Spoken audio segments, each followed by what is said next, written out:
Good evening students. আশা করি সকলে ভালো আছো। তো তোমাদের বাংলা ব্যাকরণ থেকে বাচ্চের বহু বিকল্প ভিত্তিক প্রশ্ন উত্তর নিয়ে আলোচনা করছিলাম আগের ক্লাসে। তো সেই বাচ্চ থেকে বহু বিকল্প ভিত্তিক প্রশ্নাবলীর পরবর্তী আলোচনা পর্ব নিয়ে আজ আমি চলে এসেছি। চলো দেখে নেওয়া যাক। তো আগের ক্লাস অবধি 47টা প্রশ্ন নিয়ে আলোচনা হয়েছিল। তো আজকে তার পর থেকে প্রশ্ন উত্তর দেখ। কি বলছে? বাচ্য পরিবর্তনের ফলে ক বাচনভঙ্গির পরিবর্তন হয়, খ বাক্য কাঠামোর পরিবর্তন হয়, গ কর্তা বা কর্মের প্রাধান্য অনুযায়ী ক্রিয়ার রূপভেদ হয়, নাকি ঘ সবকটিই ঠিক। বাচ্য পরিবর্তনের ফলে কি হয় সেটা আমাদেরকে খুঁজে বের করতে হবে। তো বাচনভঙ্গির পরিবর্তন হয়, বাচ্য পরিবর্তনের ফলে বাচনভঙ্গির পরিবর্তন হয়, তো সেজন্যই তো সেটা বাচ্য। তো এটা তাহলে ঠিক। বাক্য কাঠামো পরিবর্তন হয়, বাচ্য পরিবর্তনের ফলে বাক্য কাঠামোরও কি পরিবর্তন হয়? যে কর্তৃবাচ্য থেকে ধরো কর্মবাচ্যে পরিবর্তন হচ্ছে, সেক্ষেত্রে কি হয়? কর্তৃবাচ্যে যেরকম বাক্য কাঠামো থাকে, কর্মবাচ্যে রূপান্তরের পর সেই কাঠামোই কি থাকে? নিশ্চয়ই নয়, সেটার পরিবর্তন হয়। ফলে এটাও ঠিক লাগছে। দেখো, গয়ে কি বলছে? কর্তা বা কর্মের প্রাধান্য অনুযায়ী ক্রিয়ার রূপভেদ হয়। এই যে কর্তৃবাচ্য থেকে কর্মবাচ্যের রূপান্তর বা পরিবর্তন, কিংবা কর্মবাচ্য থেকে কর্তৃবাচ্যে রূপান্তর, বা কর্তৃবাচ্য থেকে ভাববাচ্যে রূপান্তর, এই সমস্ত কিছুর ক্ষেত্রে কি হয়? ক্রিয়ার রূপভেদ হয়, ক্রিয়ার পরিবর্তন হয়। ঠিক। তো কোনো কোনো বাচ্য পরিবর্তনের ক্ষেত্রে, যেমন কর্তৃবাচ্য বা কর্মবাচ্যের ক্ষেত্রে বেশি সাধারণত হয়ে থাকে যে কর্তা বা কর্মের প্রাধান্য অনুযায়ী ক্রিয়ার রূপভেদ হয়। ঠিক। ভাববাচ্যে আলাদা রকম, কারণ ভাববাচ্যে ক্রিয়া স্বপ্রধান, সে নিজে কাজ করে। তো কর্তৃবাচ্য আর কর্মবাচ্যের ক্ষেত্রে আমরা দেখি যে ক্রিয়া যেটা, সেটা কর্তা বা কর্মের প্রাধান্য অনুযায়ী সে পরিবর্তন হয়। ফলে বাচ্য পরিবর্তনের ফলে এটা হয়ে থাকে। তাহলে এই ক, খ এবং গ, এই তিনটে অপশনই ঠিক মনে হচ্ছে। চতুর্থ অপশন থাকছে সবকটিই ঠিক। তাহলে এই ঘ এর দাগেরটাই হবে, যেহেতু আগের ক, খ, গ তিনটি সঠিক, তাই জন্য শেষের অপশনটাই হবে ঘ এর দাগে, যে সবকটিই ঠিক। তারপর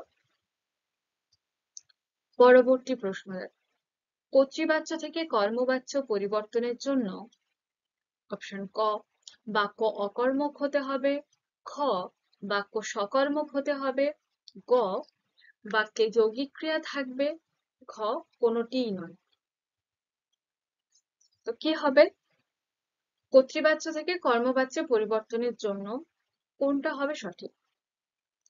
অকর্মক পরিবর্তন হচ্ছে কর্মবাচ্যে। কর্মবাচ্য মানে কর্মপ্রধান, অর্থাৎ কর্ম মাস্ট থাকতেই হবে, তাই তো? তাহলে অকর্মক কি হবে? নিশ্চয়ই নয়। বাক্য সকর্মক হতে হবে, অর্থাৎ বাক্যে ক্রিয়ার সঙ্গে কর্ম অবশ্যই থাকবে।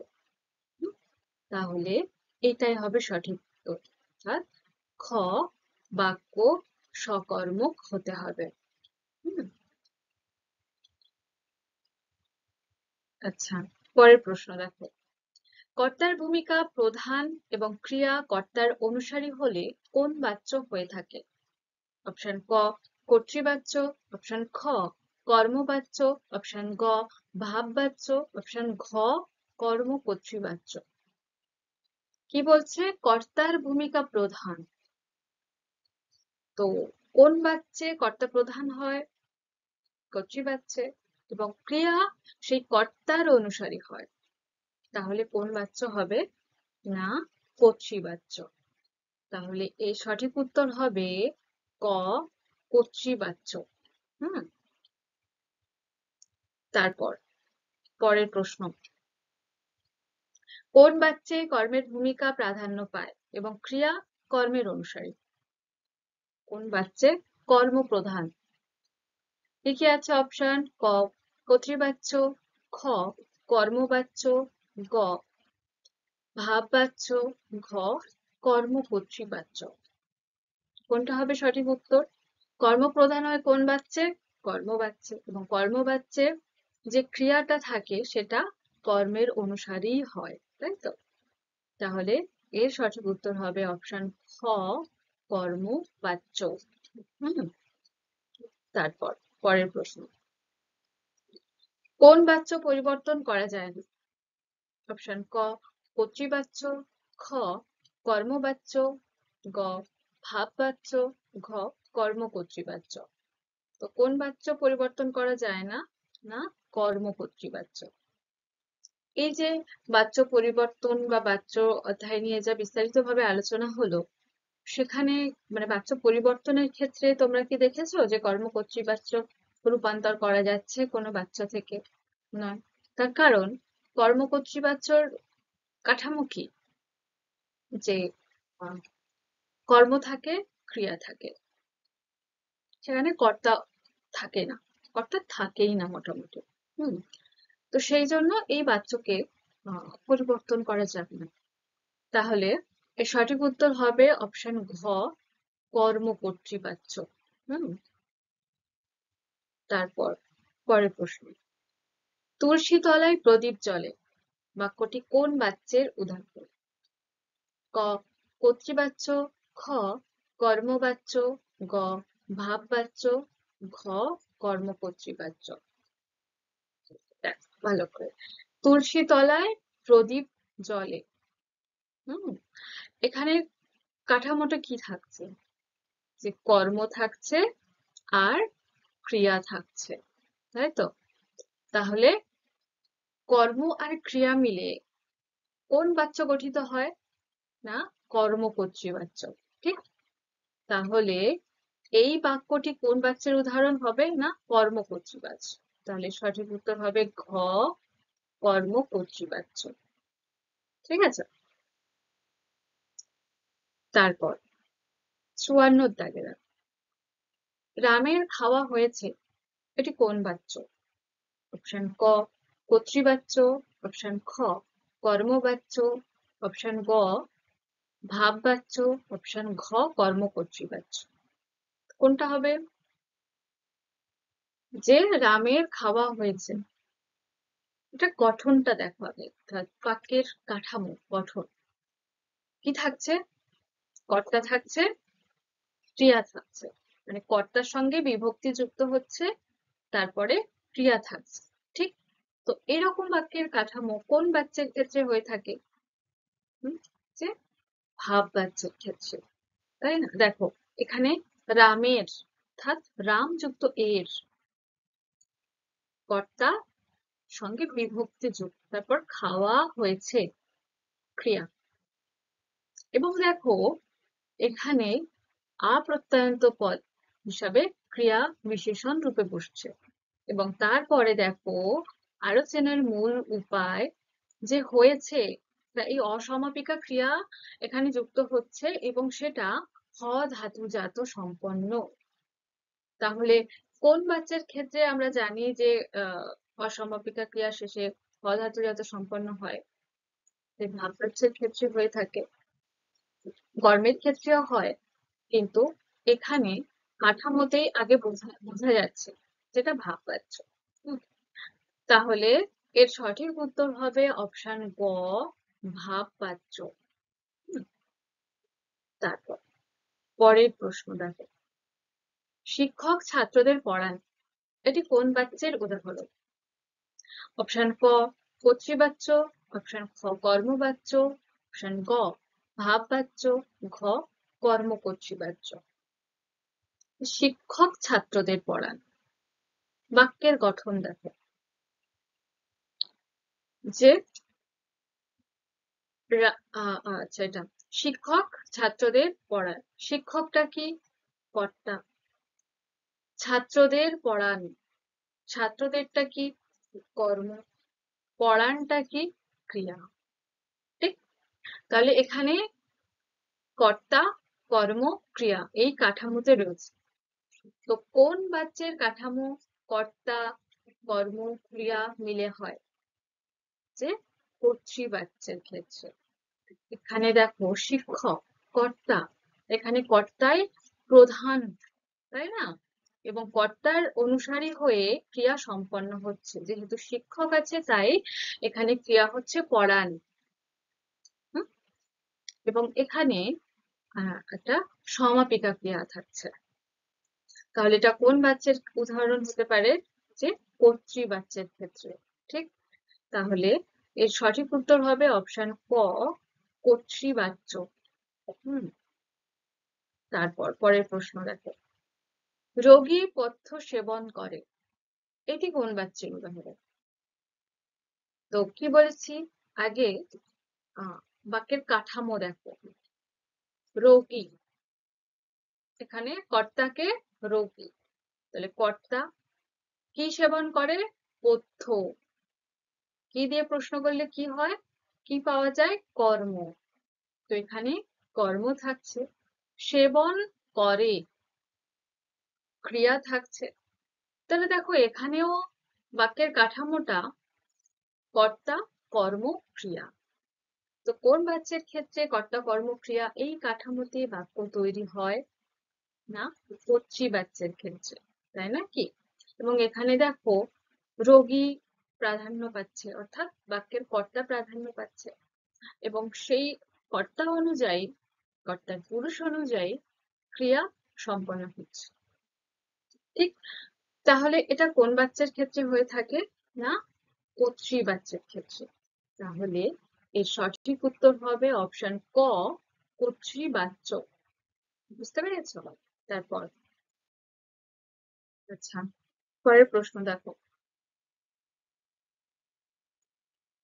শিকারী কর্তৃক ব্যাঘ্র নিহত হয়েছে, এটি কোন বাচ্যের উদাহরণ? শিকারী কর্তৃক ব্যাঘ্র নিহত হয়েছে।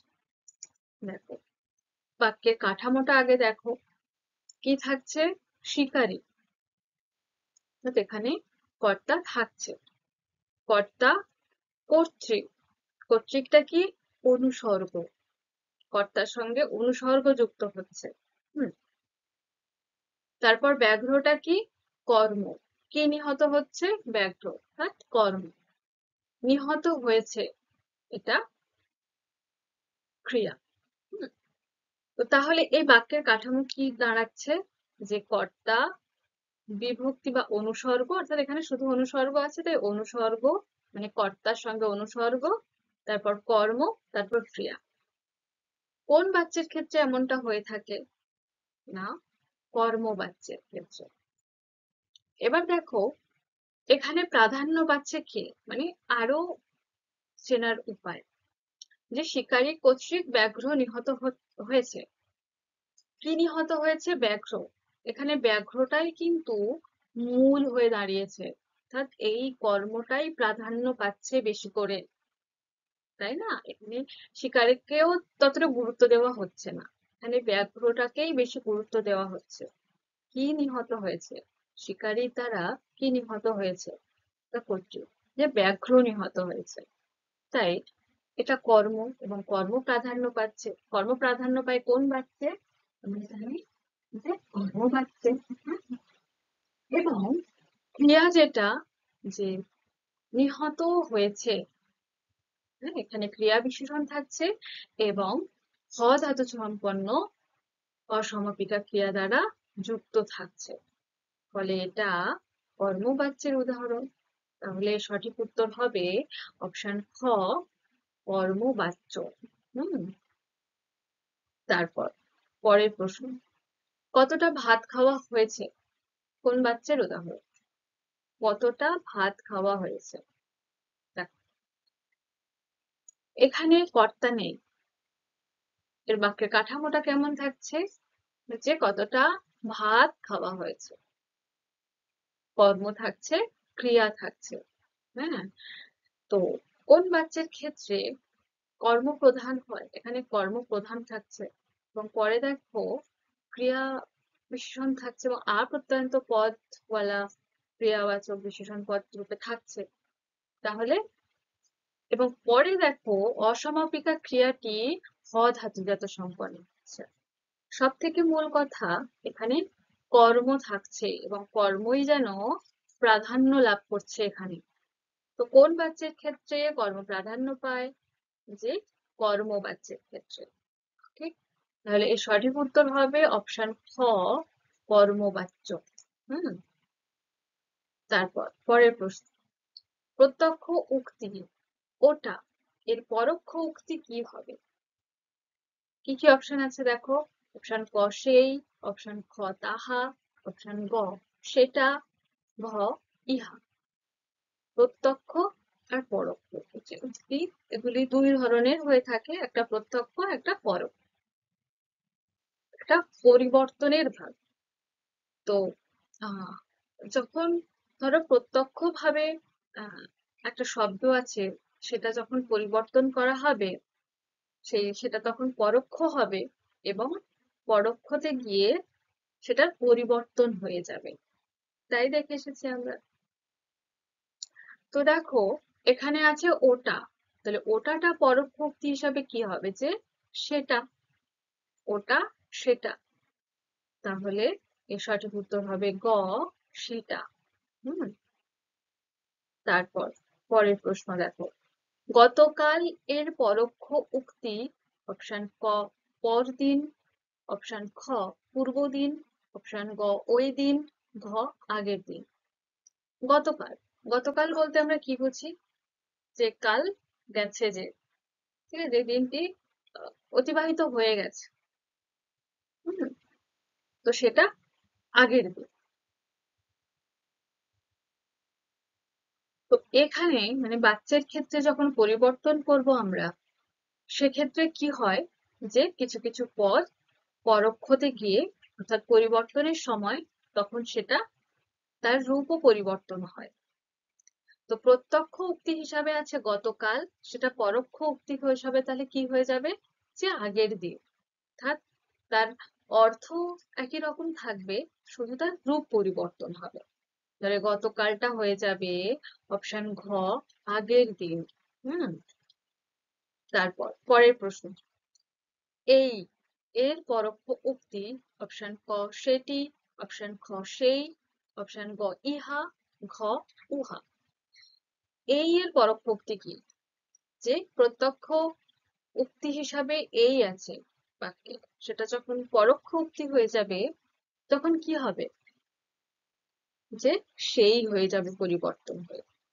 তাহলে এর সঠিক উত্তর হবে অপশন খ সেই, অর্থাৎ এই এর পরোক্ষ উক্তি সেই। তারপর পরের প্রশ্ন, সে বলল আমি ভালো আছি। পরোক্ষ উক্তিতে বাক্যটি হবে অপশন ক সে বলল আমি ভালো আছে, খ সে বলল সে ভালো আছে, অপশন গ সে বলল যে সে ভালো আছে, অপশন ঘ সে তার ভালো থাকার কথা বলল। তো কি হবে? যে বাচ্য পরিবর্তনের ফলে যে বাক্যটি থাকে প্রত্যক্ষ রূপে, সেটা যখন পরোক্ষ উক্তিতে যখন বাক্যটি ব্যবহৃত হয় তখন কিন্তু তার অর্থ একই থাকে, কেবল কাঠামোর একটু পরিবর্তন হয়, রূপের পরিবর্তন হয়, বাচন ভঙ্গিরও পরিবর্তন।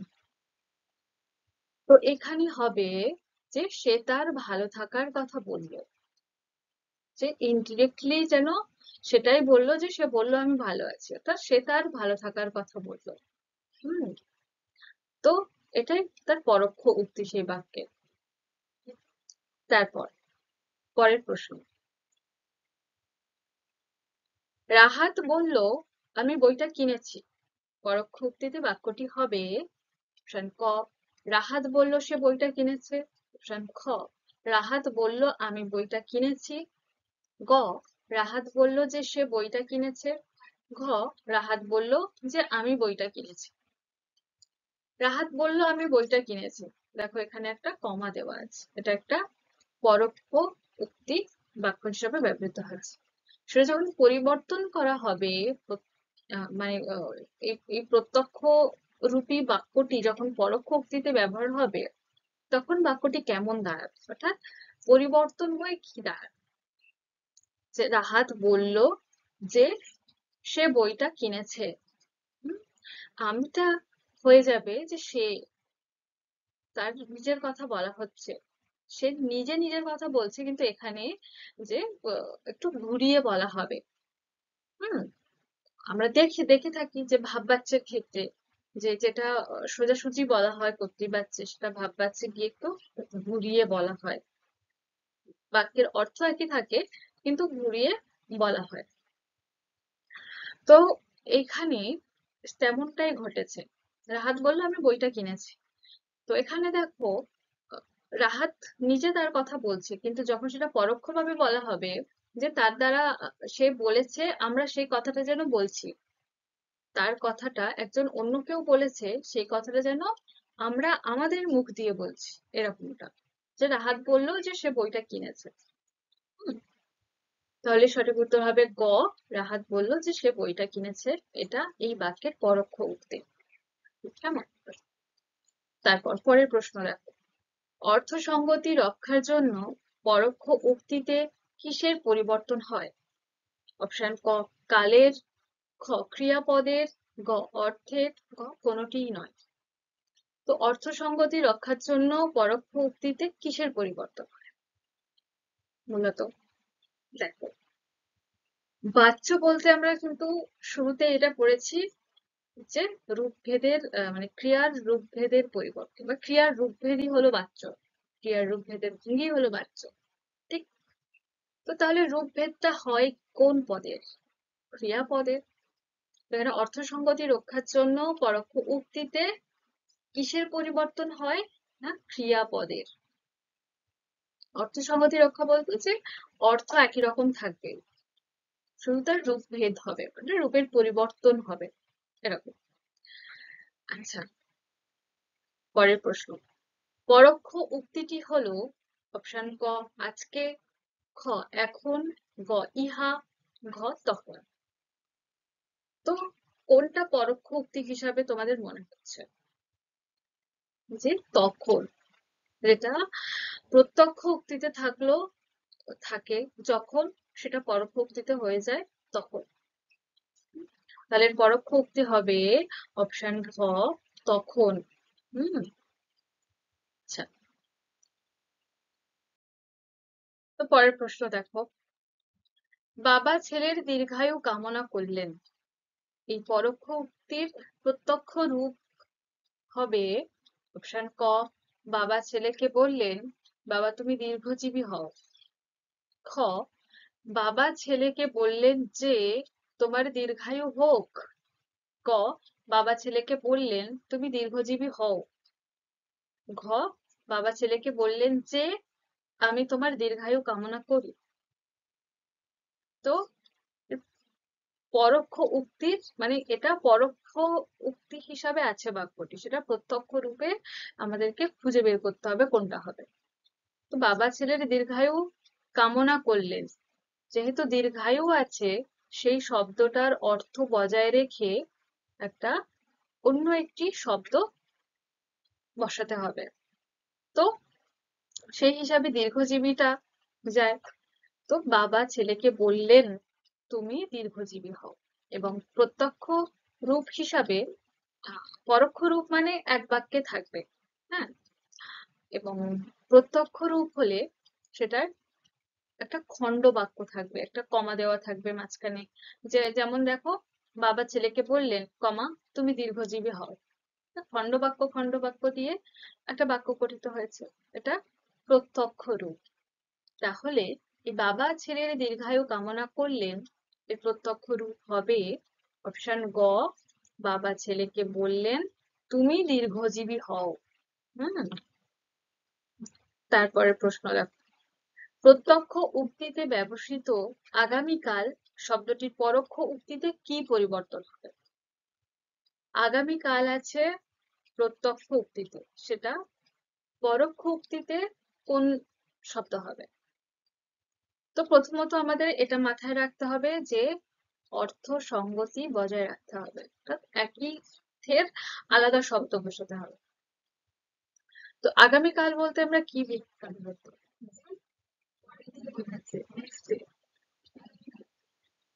তো এখানে কি কি অপশন আছে? অপশন ক আগের দিন, ওই দিন, ঘ পরের দিন। আগামীকাল বলতে এমনিতেই আমরা পরদিন বুঝি, তাহলে পরোক্ষ উক্তিতে আগামীকালটা পরিবর্তন হয়ে যাবে পরদিন। হুম। পরবর্তী প্রশ্ন। হুম। শাঁখ বাজিতেছে, এটি কোন বাচ্য? দেখো, আগে বাক্যের কাঠামোটা দেখো। কর্ম আছে, ক্রিয়া আছে। শাঁখ কর্ম, ক্রিয়া বাজিতেছে। দেখো, কর্ম আর ক্রিয়া মিলে কোন বাচ্য গঠিত হয় বলে আমরা জানি? হচ্ছে কর্মবাচ্য, যেখানে কর্তা থাকেই না টোটাল। এবং কর্ম যে সে কর্তা জায়গায় বসে ক্রিয়াটি সম্পন্ন করে। তো এখানে শাঁখ কর্ম কিন্তু কর্তার জায়গায় বসছে, বাক্যের শুরুতে বসছে হয়ে ক্রিয়াটাকে সম্পন্ন করছে বা বাক্যটাকে সম্পন্ন করছে। তো শাঁখ বাজিতেছে, শাঁখ একা একা বাজে না, কখনো তাকে বাজানো হয়, মানুষ কর্তৃক বাজানো হয়। তো সেখানে কর্তা উজ্জ্বল, ফলে এটা কোন বাচ্য হবে না, কর্মকর্তৃ বাচ্য। তাহলে সঠিক উত্তর হবে অপশন খ, কর্মকর্তৃ বাচ্য। হুম। তারপর পরের প্রশ্ন।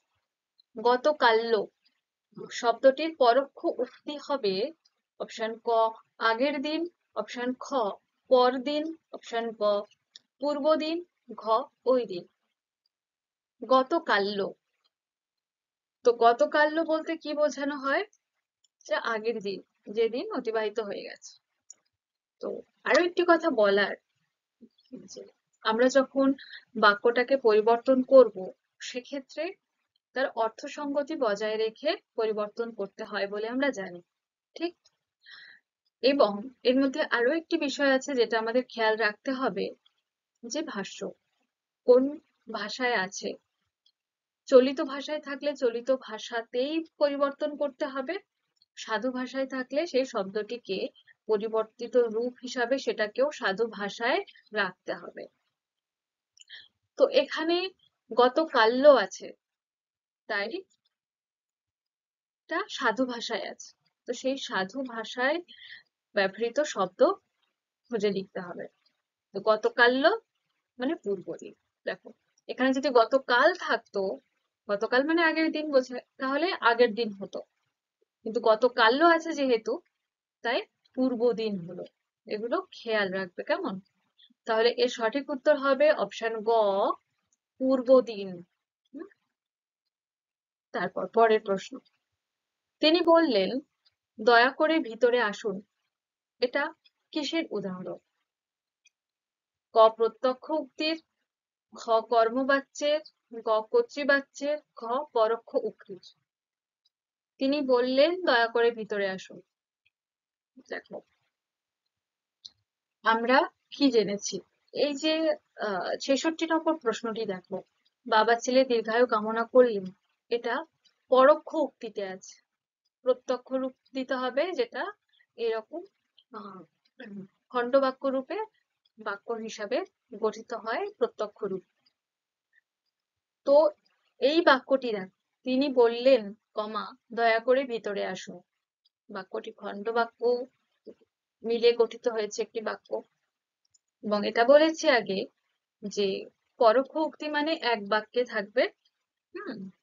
আর প্রত্যক্ষ উক্তি মানে একটু ঘুরিয়ে বলা হবে, অর্থ সঙ্গতি বজায় রেখে একটু ঘুরিয়ে বলা হবে। পারলে মাঝখানে কমা টমা দেওয়া থাকবে, হ্যাঁ, খণ্ডবাক্য থাকবে এরকম।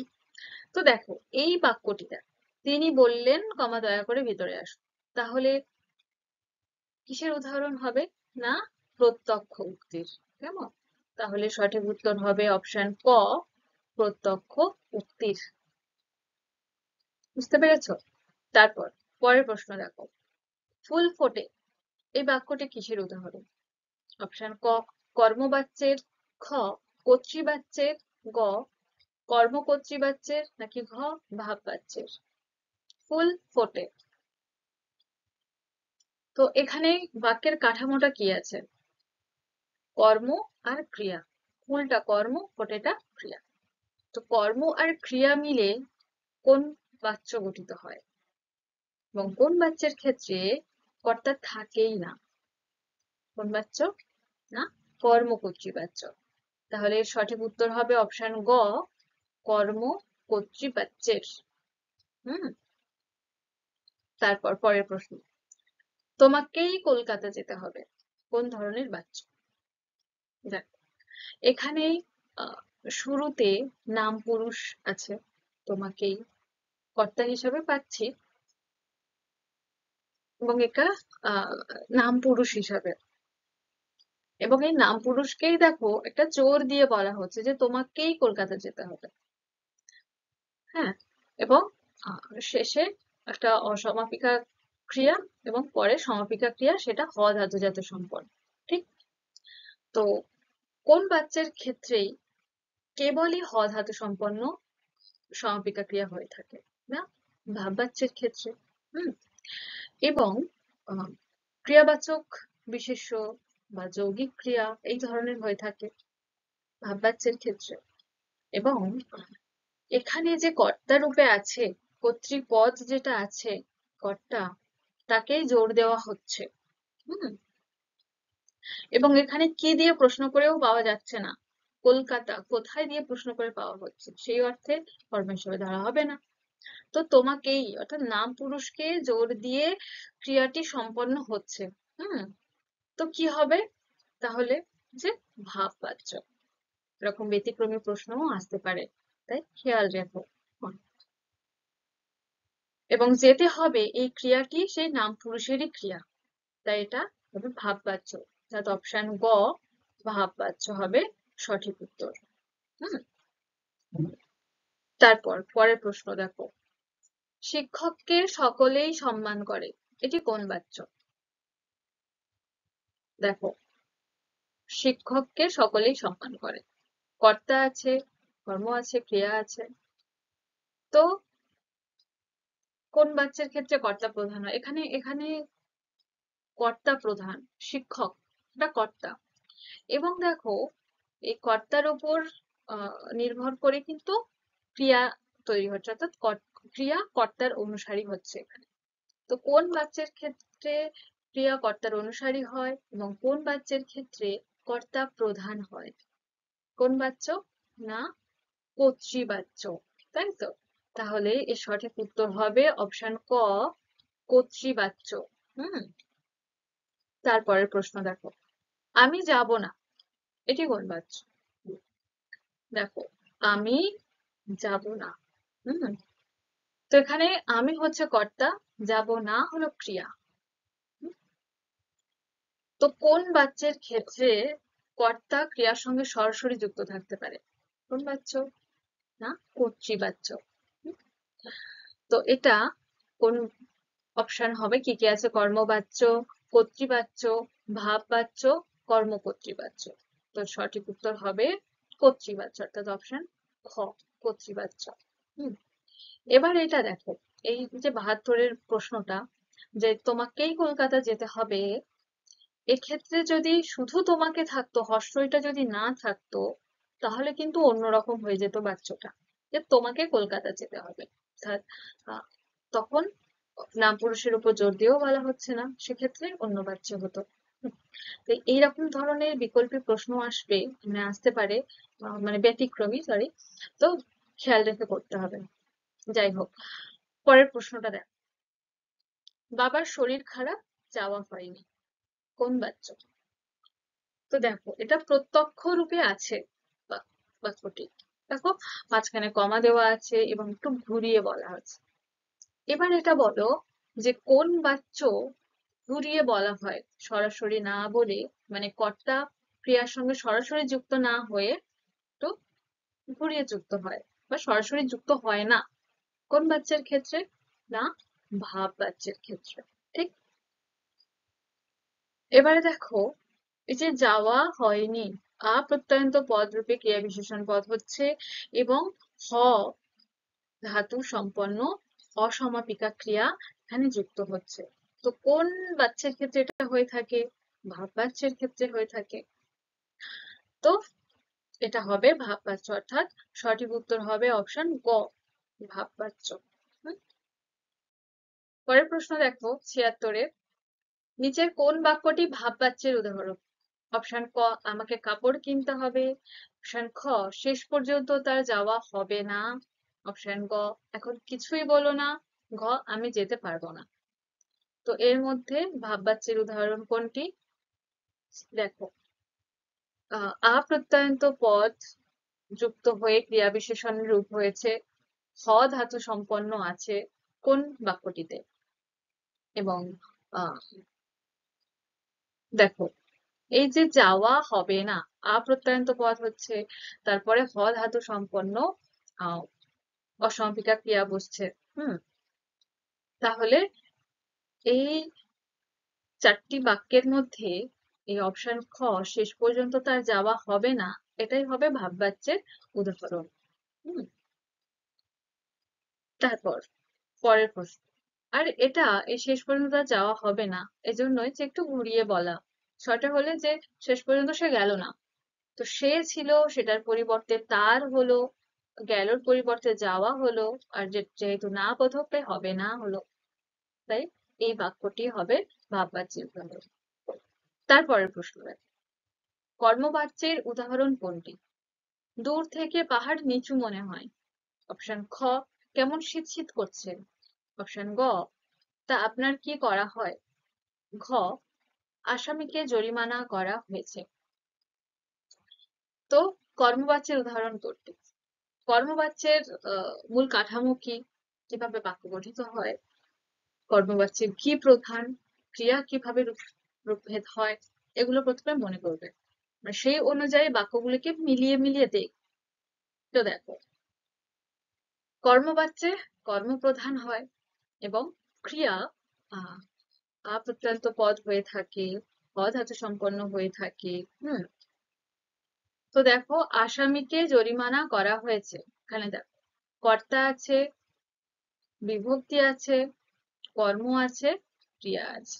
ফলে এটা কোন বাচ্চের আহ কাঠামো? না, কর্মবাচ্যের একদম পারফেক্ট কাঠামো। ঠিক, তো ফলে এই ঘটা হবে সঠিক উত্তর, অর্থাৎ আসামিকে জরিমানা করা হয়েছে, এটা কর্মবাচ্যের উদাহরণ।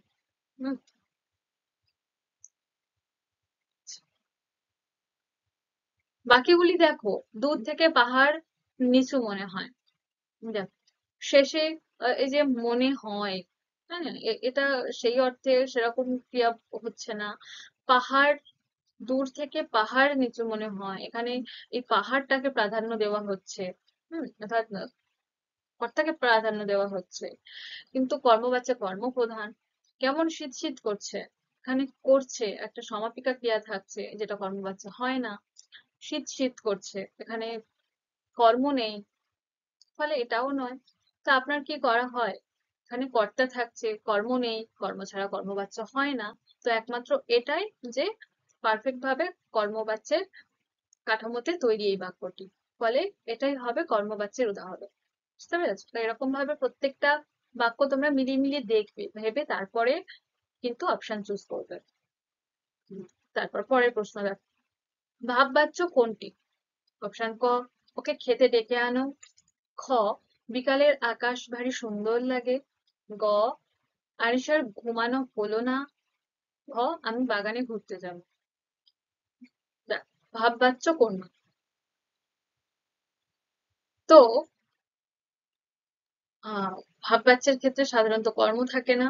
হুম, এটুকু আমরা জানি। এবং একটু ঘুরিয়ে বলা হয়। হুম, তো দেখো এই বাক্যটি যে আনিশার ঘুমানো হলো না, যে আমরা তো এটাকে সংক্ষেপে আনিশার ঘুম হয়নি এটা বলতে পারতাম, কিন্তু এটাকে ঘুরিয়ে বলা হচ্ছে আনিশার ঘুমানো হলো না। হুম, হয়নি থেকে হলো না হলো। তো যাই হোক, এখানে ভাব বাচ্যের উদাহরণ হবে ক, অপশনটা ঠিক। পরের প্রশ্ন দেখো, নজরুল কর্তৃক অগ্নিবীণা রচিত হয়েছে, এটি কোন বাচ্যের উদাহরণ? এটা তো একদমই সহজ, কারণ বাক্যের মধ্যে কর্তৃক আছে, অর্থাৎ অনুসর্গ যুক্ত থাকছে কর্তায়। তো কর্তায় যখন অনুসর্গ যুক্ত থাকে কোন বাচ্য হয়? অপশন ক কর্তৃবাচ্য, নাকি খ কর্মবাচ্য, নাকি গ ভাববাচ্য, নাকি কর্মকর্তৃবাচ্য। কোনটা হবে সঠিক উত্তর? তো কোন বাচ্য অনুসর্গ যুক্ত থাকে? না, কর্মবাচ্য। ঠিক। এবং এখানে কর্মও উপস্থিত আছে। অগ্নিবীণা রচিত হয়েছে। কি রচিত হয়েছে? অগ্নিবীণা। কি দিয়ে প্রশ্ন করে আমরা এখানে কর্মকে পাচ্ছি? তো কর্মপ্রধান, কর্তৃক অনুসর্গ আছে, ফলে এটা কর্মবাচ্যের উদাহরণ। তাহলে সঠিক উত্তর হবে অপশন খ কর্মবাচ্য। তারপর পরের প্রশ্ন, বাঁশি বাজে এই মধুর লগনে, এই বাক্যটি ড্যাশ উদাহরণ? ক কর্মবাচ্যের, খ কর্তৃবাচ্যের, গ ভাববাচ্যের, নাকি ঘ কর্মকর্তৃবাচ্যের। দেখো, বাঁশি বাজে এই মধুর লগনে, এখানে কর্ম আছে, ক্রিয়া আছে। বাঁশি বাজে এই মধুর লগনে, যেটাকে কর্মের মধ্যে ধরা হচ্ছে। তো এখানে বাঁশি যেটা জড় বস্তু, বাঁশি কখনো একা একা মধুর লগনে বাজতে পারে না, সেটাকে কারোর দ্বারা সেটা বাজানো হয়। হুম। তো এখানে সেই তার মানে যে কর্তা, যে বাজাবে বা কিছু, সেটার উল্লেখ নেই। তাহলে তো কোন বাচ্চার ক্ষেত্রে সাধারণত এরকম জড়বস্তুর কথা উল্লেখ থাকে, কর্তার কথা উল্লেখ থাকে না? না, কর্মকর্তৃবাচ্যের। তাই তো।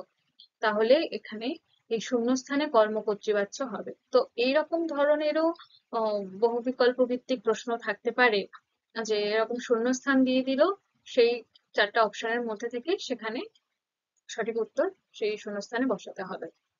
তো এখানে সঠিক উত্তর হবে অপশন ঘ কর্মকর্তৃবাচ্যের। অর্থাৎ পুরো বাক্যটা দাঁড়াবে যে বাঁশি বাজে এই মধুর লগনে, এই বাক্যটি কর্মকর্তৃবাচ্যের উদাহরণ। পরের প্রশ্ন দেখো, কোন বাক্যটিতে বাচ্যের সঠিক প্রয়োগ ঘটেনি? বইটি পঠিত হয়েছে, সে চমৎকৃত হইয়াছে, সে আশ্চর্য হয়েছে, গৌরব লুপ্ত হয়েছে। সে আশ্চর্য হয়েছে। তাহলে সঠিক উত্তর হবে গ সে আশ্চর্য হয়েছে। পরের প্রশ্ন দেখ, ভাববাচ্যের ক্রিয়া হয় সবসময় প্রথম পুরুষ। হ্যাঁ, তাই তো আমরা জানি। তাহলে এখানে অপশানে প্রথম পুরুষ আছে, ফলে এর সঠিক উত্তর হবে অপশন গ প্রথম পুরুষ। কেমন? তো আজকে এই পর্যন্ত। তো আশা করছি এই এমসিকিউ টাইপ বা বহু বিকল্প ভিত্তিক এই প্রশ্ন উত্তরের আলোচনাগুলি তোমাদের কাজে লাগবে, তোমরা উপকৃত হবে আশা করছি। এবং উত্তরগুলি বুঝতেও কোনো অসুবিধা হয়নি। যদিও বা অসুবিধা হয়ে থাকে আমাকে অবশ্যই জানিও। তো ভালো থেকো সবাই। দেখা হচ্ছে পরের ক্লাসে আরো কিছু প্রশ্নাবলী নিয়ে। ধন্যবাদ।